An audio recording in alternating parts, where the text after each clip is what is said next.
हरे राम हरे राम।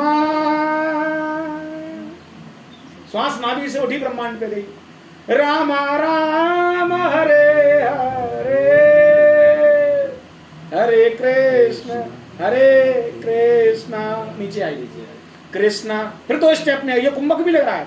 कृष्णा कृष्ण हरे हरे, प्राणायाम हो रहा है। अब ये सब चल रहा है बराबर।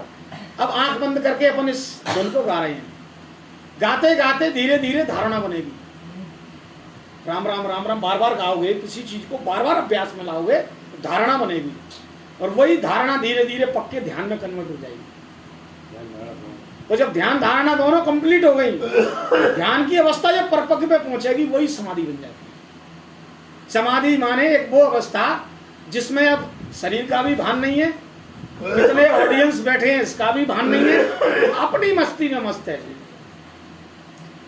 कीर्तन की इस अंतिम अवस्था का नाम है रास। भागवत जी में रास का वर्णन आता है।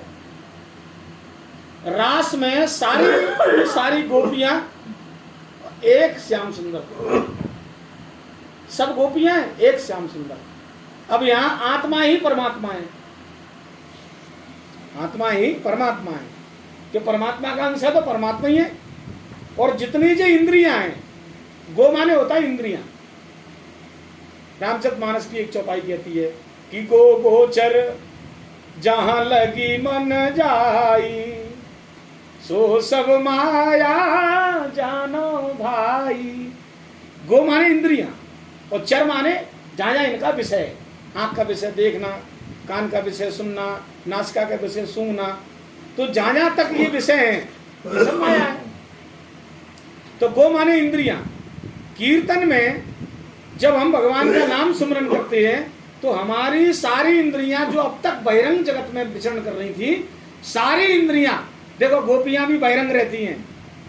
जब अपने घर में रहती हैं तो कोई मट्ठा बिलो रही है, कोई गाय धो रही है, कोई रोटी पवा रही है, कोई रोटी पा रही है, कोई बच्चे को नहला रही है, सब अपने अपने काम में लगी हैं। ऐसे ही हमारी जो गोपियां हैं ये भी अपना अपना काम कर रही हैं। लेकिन जैसे ही हम उस प्रीतम की याद आती है, जैसे ही वो प्रीतम बांसुरी बजाता है, बांसुरी कैसे बजती है? श्वास से। बांसुरी कैसे बज रही है? श्वास से। जब आप श्वास से उस बांसुरी को बजाते हो, उस परमात्मा को ध्यान करते हो, तो सारी इंद्रियां जो है समेट के उस श्याम सुंदर की ओर दौड़ती हैं। तो 10 इंद्रियां और 4 अंतःकरण ये सब मिलके जब भगवान का सुमिरन करने लगते हैं, उस समय आपके अंतःकरण में होता है रास। आपका रोया रोया उस समय मस्त हो जाता है। बहुत गहरा कीर्तन करने के बाद, अभी कीर्तन का अभ्यास उतना नहीं होगा, इसलिए नहीं होगा क्योंकि शायद ऐसी संगत पता नहीं मुझे मिली कि नहीं मिली। सत्संग की संगत में बहुत लोग बैठते हैं। कीर्तन अपना एक अलग रस है, कीर्तन आनंद है, ज्ञान जागरण है। सत्संग से जागरण होता है, कीर्तन से भगवान के विविध रूप हैं। सत्संग से भगवान ज्ञान स्वरूप प्रकट होते हैं हर जीव के हृदय में, क्योंकि सत्संग से ज्ञान जागृत होता है। तो सत्संग से भगवान ज्ञान स्वरूप प्रकट होते हैं और कीर्तन से भगवान आनंद स्वरूप प्रकट होते हैं। अंदर से आनंद आता है। इस कीर्तन में कुंडली जगती है लोगों की। गहराई से अगर भाव सहित वो कोई गा रहा होगा तो अपने आप उसका मूलाधार चक्र एक्टिवेट हो जाता है। मूलाधार जहां चक्र एक्टिवेट हुआ तो बॉडी के अंदर से कंपन होने लगेगा, वाइब्रेशन होने लगेगा और आदमी चीखने और चिल्लाने लगेगा।